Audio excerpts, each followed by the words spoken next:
પાંડવોએ દ્રૌપદી પાસે આવીને તેને મણી આપવો તથા શ્રીકૃષ્ણે રાજા યુધિષ્ઠિરને અશ્વત્થામાના અદ્ભુત પરાક્રમનું રહસ્ય કહેવું.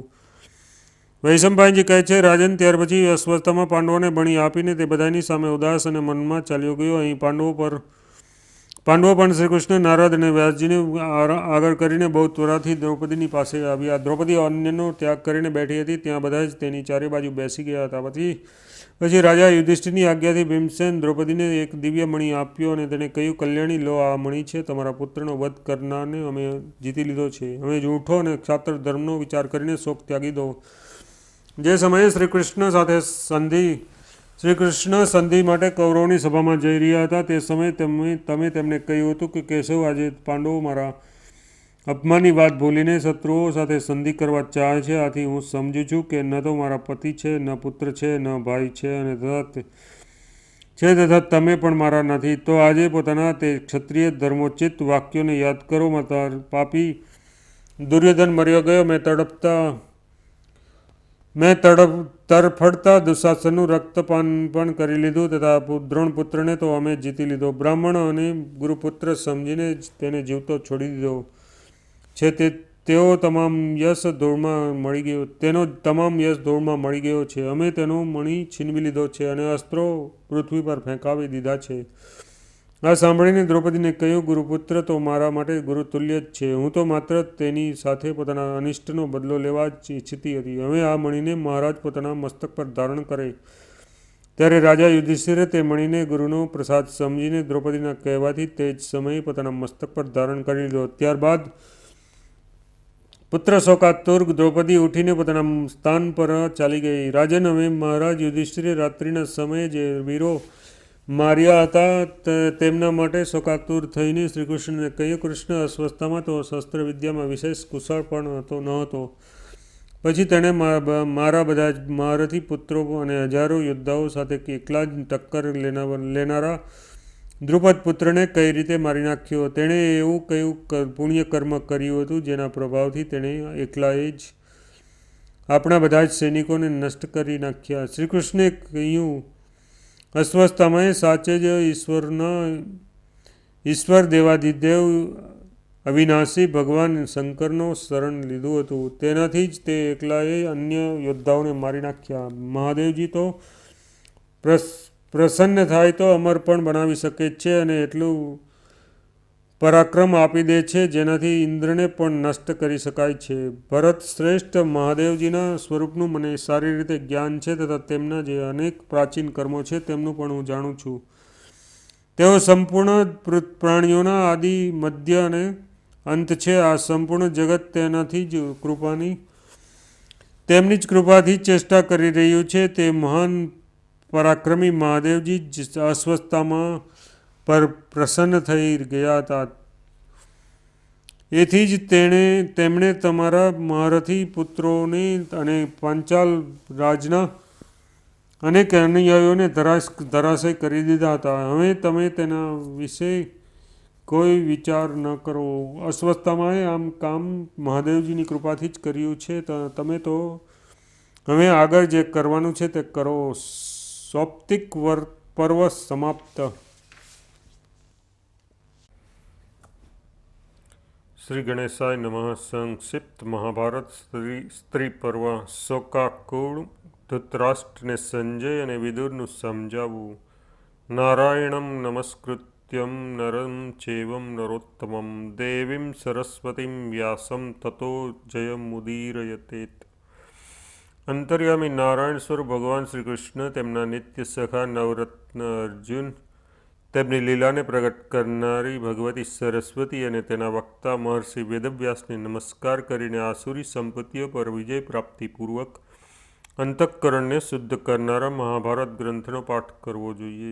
રાજા જન્મેજયે પૂછ્યું, મુનિવર, દુર્યોધન અને તેની સંપૂર્ણ સેનાનો સંહાર થઈ જતા આ સમાચાર સાંભળીને રાજા ધૃતરાષ્ટ્રે શું કર્યું? એ જ પ્રમાણે ગુરુરાજ યુધિષ્ઠિર અને કૃપાચાર્ય આદિ ત્રણેય મહારથીઓએ પણ એ પછી શું કર્યું?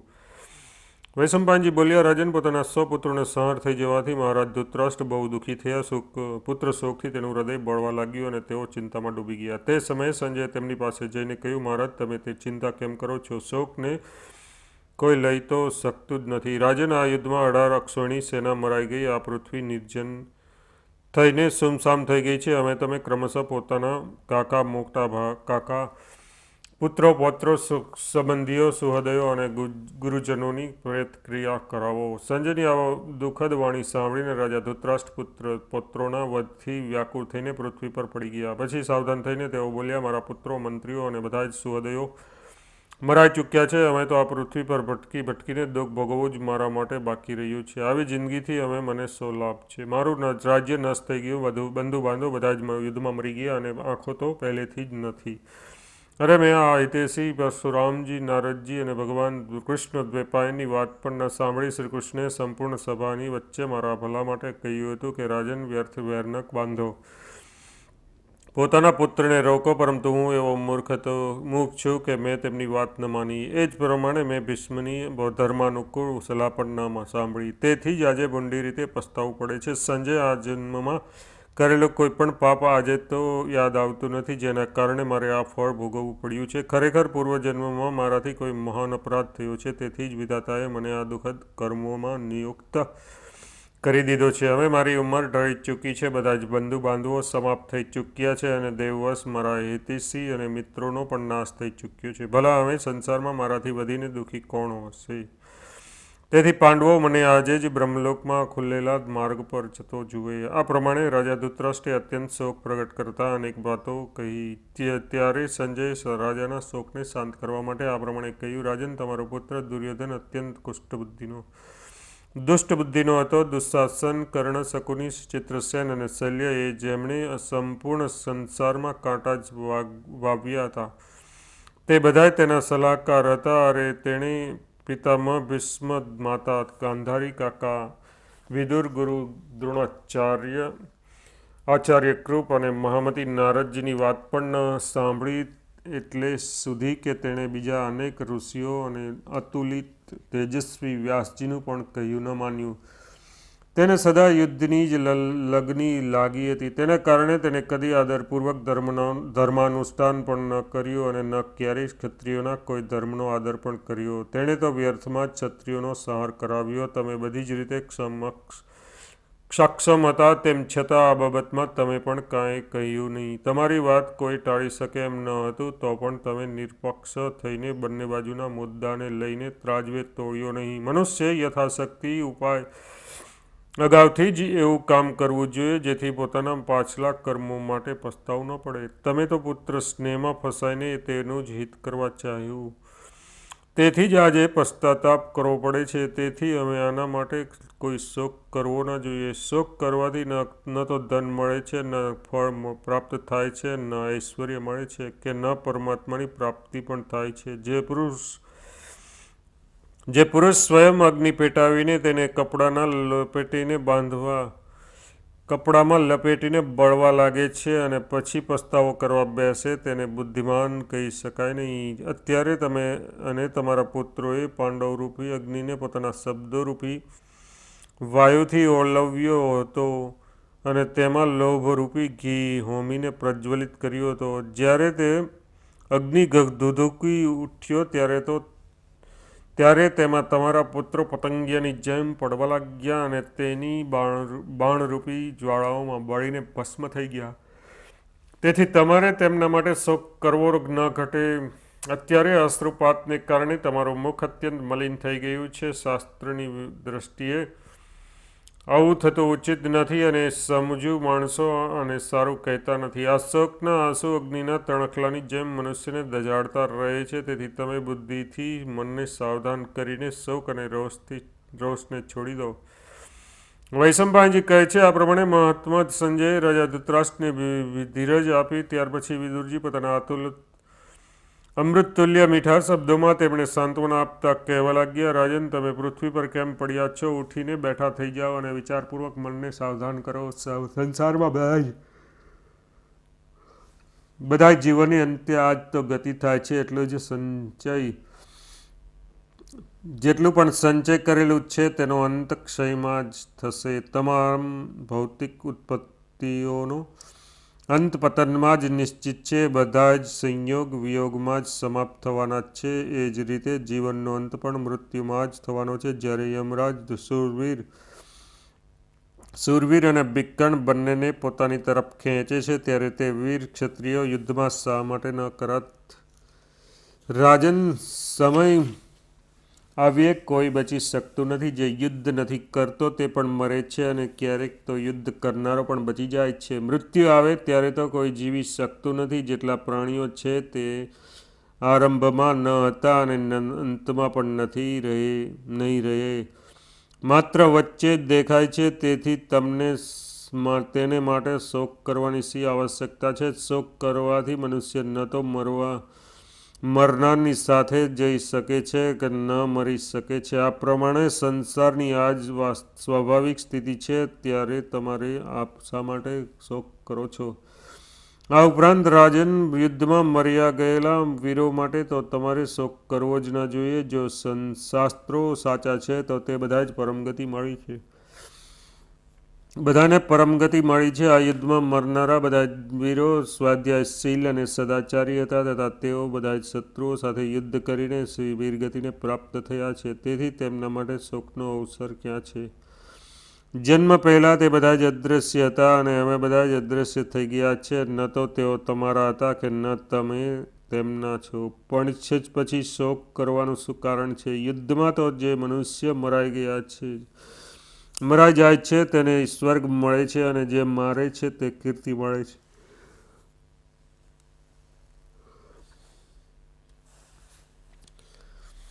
જે મારે છે અને કીર્તિ મળે છે. આ પ્રમાણેની અમારી દ્રષ્ટિએ તો બંને રીતે લાભ થાય છે.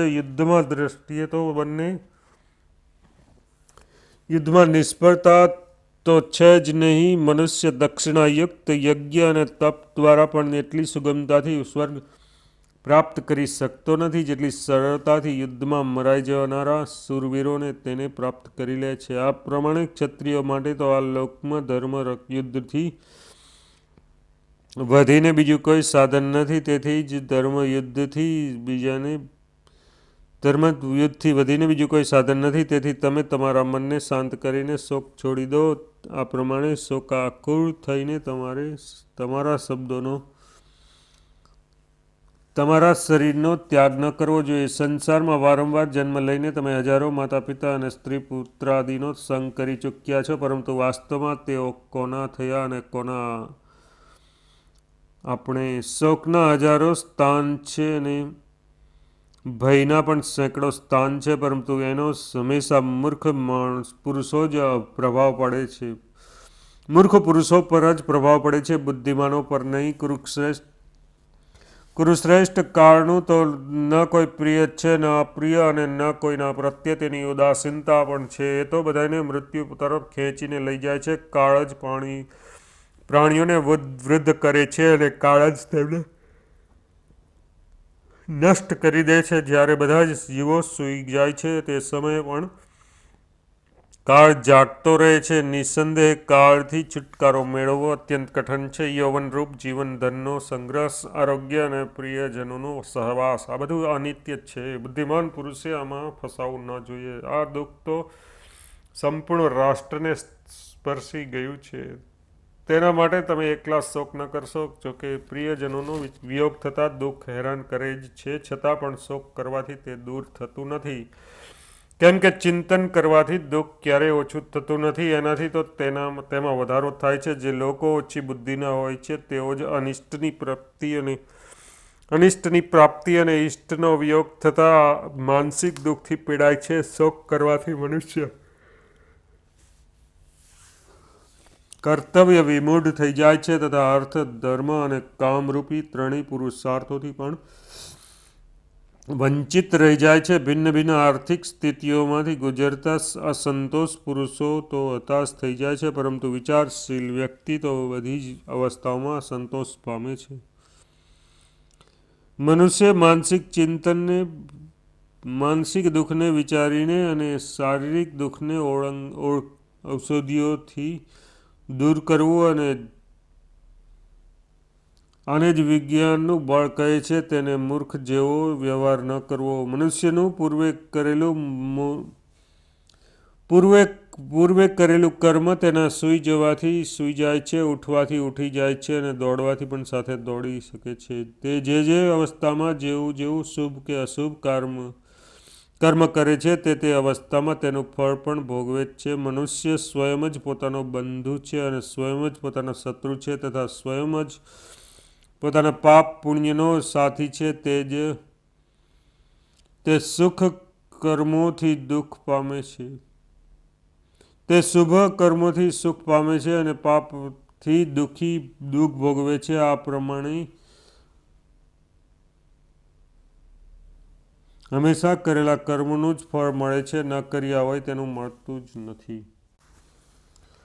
વિદુરજીનું મહારાજ ધૃતરાષ્ટ્ર પ્રત્યે સંસારનું સ્વરૂપ, તેની ભયંકરતા અને તેનાથી છૂટવાના ઉપાયનું વર્ણન. રાજા ધૃતરાષ્ટ્રે કહ્યું, પરમ બુદ્ધિમાન વિદુરજી, તમારા શુભ વચનો સાંભળીને મારો શોક નાશ થઈ ગયો છે. હજી હું તમારી બીજી પણ સારગર્ભિત વાતો સાંભળવા ઈચ્છું છું. વિદુરજી બોલ્યા, મહારાજ, તેના વિચાર કરતાં સંપૂર્ણ જગત જ અનિત્ય દેખાય છે. તે કેળના થાંભલાની જેમ સારહીન છે. તેમાં બિલકુલ સાર નથી. મનુષ્ય જેમ જૂના કે નવા વસ્ત્રો ઉતારીને બીજા વસ્ત્ર પહેરી લે છે, તે જ પ્રમાણે જીવ નવા શરીર પર ધારણ કરતો રહે છે. જીવ પોતાના પૂર્વકર્મો અનુસાર જન્મ લે છે અને પછી નષ્ટ થઈ જાય છે. એ જ પ્રમાણે જ્યારે સંસારનું સ્વરૂપ સ્વાભાવિક રીતે જ અગમાપાય એટલે કે આવવા જવાવાળું છે, તો તમે શા માટે શોક કરો છો? આ સંસારમાં જે લોકો બુદ્ધિમાન, સાત્વિક ગુણો ધરાવતા, સર્વના હિતૈષી અને પ્રાણીઓનો સંયોગ કર્માનુસાર થતો હોય છે એમ જાણનારા છે, તેઓ જ પરમગતિ પ્રાપ્ત કરે છે. રાજા ધૃતરાષ્ટ્રે પૂછ્યું, વિદુરજી, સંસારનું સ્વરૂપ અત્યંત ગહન છે, તેથી હું જાણવા ઈચ્છું છું કે તે કઈ રીતે જાણી શકાય છે અને હવે તમે આનું વર્ણન કરો. વિદુરજી બોલ્યા, મહારાજ, જ્યારે ગર્ભાશયમાં વીર્ય અને રજનો સંયોગ થાય છે ત્યારે જીવની ક્રિયાઓ દેખાવા લાગે છે. આરંભમાં જીવ કલીલ એટલે કે વીર્ય અને રજના સંયોગમાં રહે છે. પછી થોડો સમય બાદ, 5મો મહિનો વીત્યા પછી, તે ચૈતન્ય રૂપે પ્રગટ થઈને પિંડમાં નિવાસ કરવા લાગે છે. ત્યારબાદ તે ગર્ભસ્થ પિંડ બધા જ અંગોથી પૂર્ણ થઈ જાય છે અને તે સમયે તેને માંસ અને રુધિરથી ભરેલા અત્યંત અપવિત્ર ગર્ભાશયમાં રહેવું પડે છે. પછી વાયુના વેગથી તેના પર પગ ઉપરની તરફ થઈ જાય છે અને માથું નીચેની તરફ. આ સ્થિતિમાં યોનિ દ્વારની નજીક આવી જવાથી તેને ભારે દુઃખો સહેવા પડે છે. પછી તે યોનિ માર્ગથી પીડિત થઈને તેનામાંથી બહાર આવી જાય છે અને સંસારમાં આવીને અનેક પ્રકારના ઉપદ્રવોનો સામનો કરે છે. પછી જ્યારે તે જેમ મોટો થવા લાગે છે તેમ તેને નવા વ્યાધિઓ પણ ઘેરાવા લાગે છે. આ પ્રમાણે પોતાના કર્મોથી પીડિત થઈને તે જીવન વ્યતીત કરતો રહે છે. જેમાં આસક્તિ હોવાથી રસ એટલે કે સાર પ્રતીત થાય છે. તે વિષયો તેને ઘેરી વળે છે તથા તેમના કારણે તે ઇન્દ્રિયો રૂપી પાશમાં બંધાયેલો રહે છે. આવી સ્થિતિમાં તેને જાતના વ્યસન ઘેરી લે છે. તેનાથી બંધાઈ ગયા પછી તો તેને તૃપ્તિ થતી જ નથી. તે વખતે તે સારા નરસા કર્મ કરે તો છે, પણ તેને તેનું કશું જ્ઞાન રહેતું નથી. માત્ર ધ્યાનનિષ્ઠ પુરુષો જ પોતાના ચિત્તને કુમાર્ગમાંથી ફસાવી બચાવી શકે છે. સાધારણ જીવ તો યમલોકના દ્વાર પર પહોંચ્યા પછી પણ તેને જાણી શકતો નથી. દરમિયાન કાળ તેને મૃત્યુના મુખમાં નાખી દે છે અને યમદૂતો તેને શરીરમાંથી બહાર ખેંચી લે છે. એમનામાં બોલવાની શક્તિ રહેતી નથી. તે સમયે તેનું જે કાંઈ પાપ કે પુણ્ય હોય તે સામે આવે છે, પરંતુ દેહ બંધનમાં બંધાઈ જવાથી પછી તે પોતાના ઉદ્ધારનો પ્રયત્ન નથી કરતો અને લોભના સંકટમાં ફસાઈને આ સંસાર સ્વયં જ ઠગાઈ રહ્યો છે. એ લોભ, મોહ અને ક્રોધમાં પાગલ થઈને પોતાની સંભાળ જ લેતો નથી. જો તે કુળવાન હોય છે તો કુળહીનનો ને નફરતની દ્રષ્ટિએ જોઈને પોતાની કુલીનતામાં જ મસ્ત રહે છે અને ધનવાન હોય તો ધનના ઘમંડમાં ઘેરાઈને નિર્ધનોની નિંદા કરે છે અને બીજાને તો મૂર્ખ કહે છે, પરંતુ પોતાના તરફ ક્યારેય જોતો જ નથી. એ જ પ્રમાણે બીજાની તો આલોચના કરે છે, પરંતુ પોતાને વશમાં રાખવાનો વિચાર ક્યારેય નથી કરતો.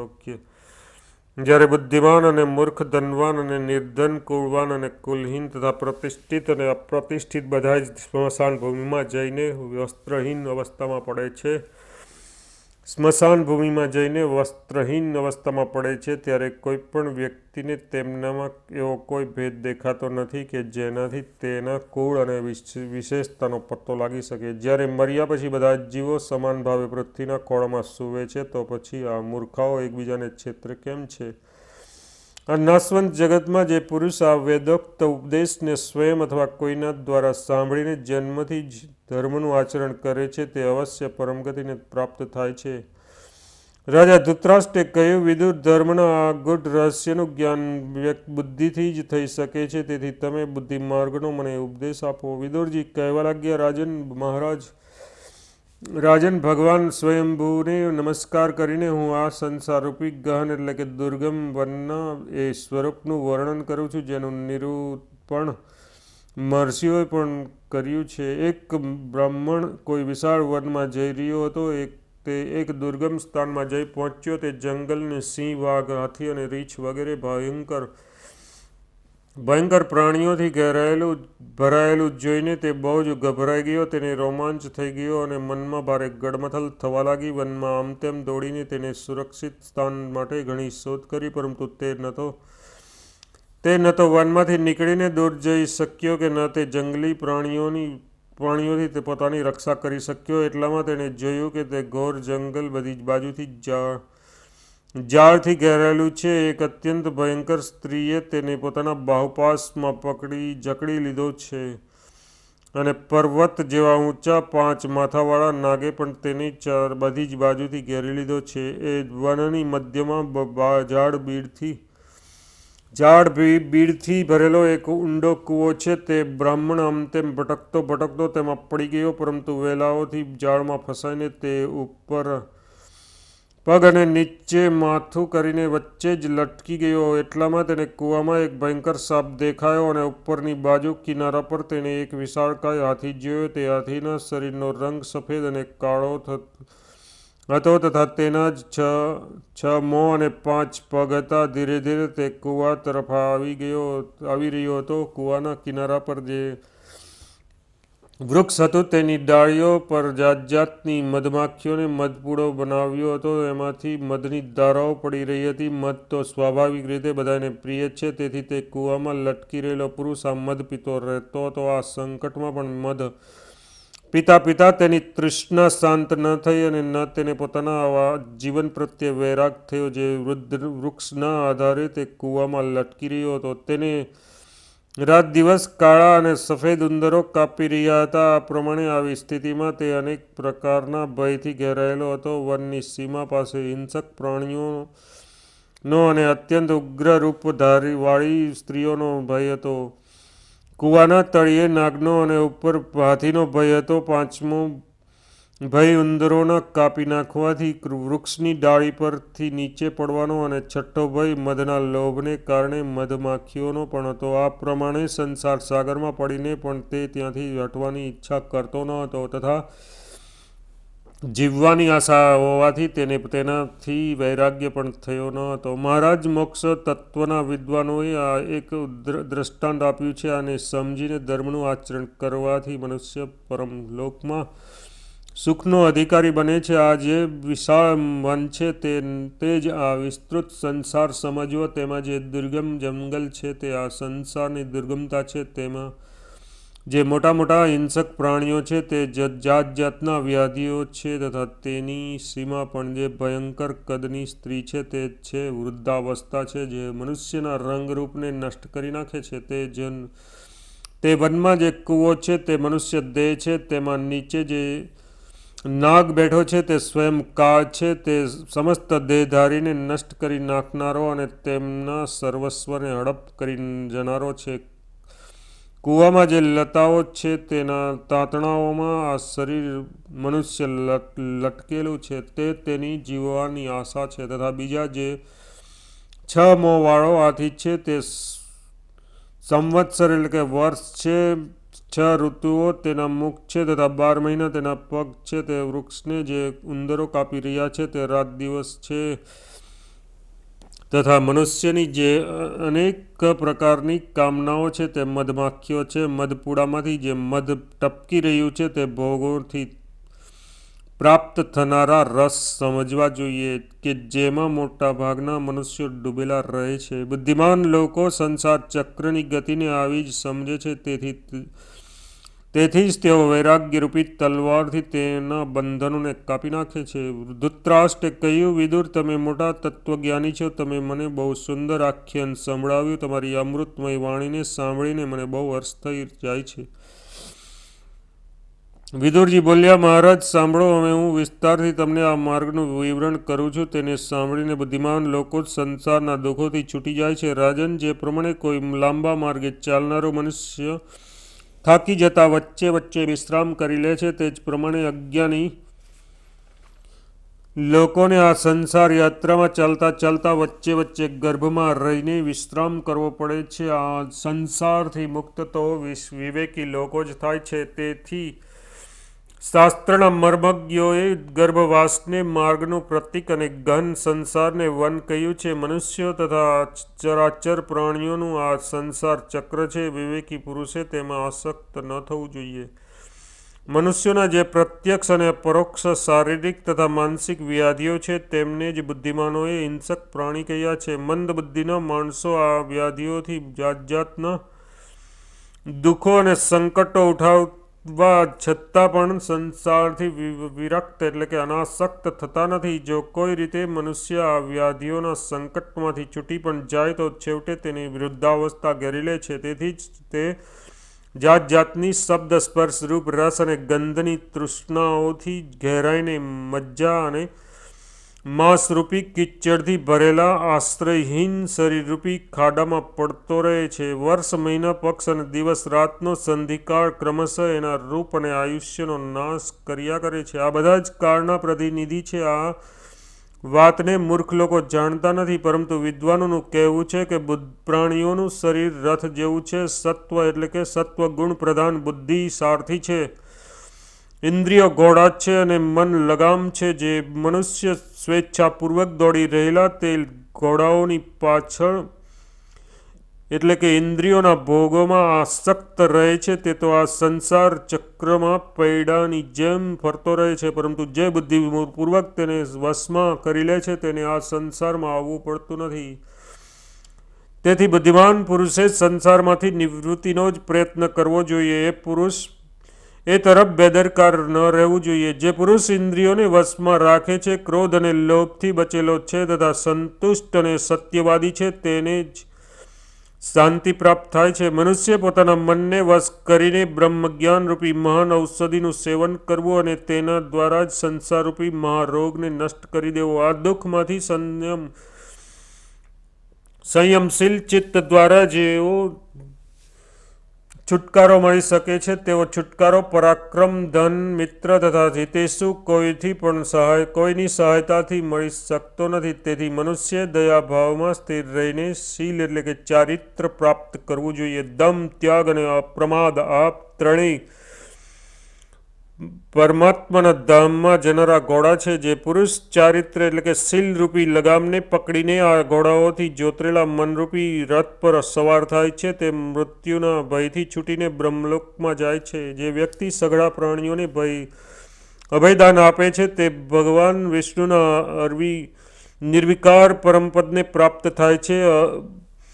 અભયદાનથી મનુષ્યને જે ફળ પ્રાપ્ત થાય છે તે હજારો યજ્ઞ અને નિરંતર ઉપવાસ કરવાથી પણ મળી શકતું નથી. એ વાત સ્પષ્ટ છે કે પ્રાણીઓને પોતાના આત્માથી અધિક પ્રિય કોઈ વસ્તુ નથી, કેમ કે મૃત્યુ કોઈને પ્રિય નથી. તેથી બુદ્ધિમાન પુરુષે બધા જીવો પર દયા કરવી જોઈએ. જે બુદ્ધિહીન લોકો જાત જાતના માયા મોહમાં ફસાયેલા છે અને જેમને બુદ્ધિરૂપી જાળે બાંધી રાખ્યા છે તેઓ ભિન્ન ભિન્ન યોનિઓમાં ભટકતા રહે છે. સૂક્ષ્મ દ્રષ્ટિના મહાપુરુષો તો સનાતન બ્રહ્મને જ પ્રાપ્ત કરી લે છે.